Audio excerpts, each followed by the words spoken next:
Bharat gen ஒரு AI வரப்போகுதுங்க. இது இந்தியாவோட செல்ஃப் மேடு, மேக் இன் இண்டியான்னு சொல்லுங்கள், மேட் இன் இண்டியான்னு சொல்லுங்கள். இது நம்மளுடைய ஏஐ இது உருவாக்குவது யாருன்னு கேட்டாக்கா, இந்திய அரசின், மத்திய அரசின் அறிவியல் மற்றும் தொழில்நுட்பத்துறை இதை வழங்குது. அதை எப்படி செஞ்சுருக்காங்கன்னா, ஐஐடி இருக்குது இல்லைங்களா, இந்தியன் இன்ஸ்டியூட் ஆஃப் டெக்னாலஜிஸ் 7-8 இடத்துலையும் இருக்குது. அந்த ஐஐடிஸ் எல்லாம் ஒருங்கிணைந்து செய்கிறாங்க.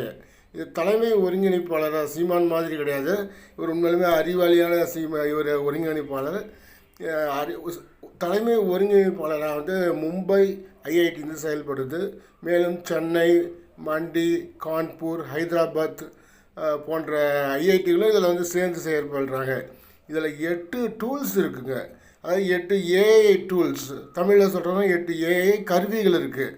ஒவ்வொன்றுத்துக்கும் தனித்தனி யூசேஜ் இருக்குது. அதை பற்றி அடுத்த பதிவில் பார்க்கலாம்.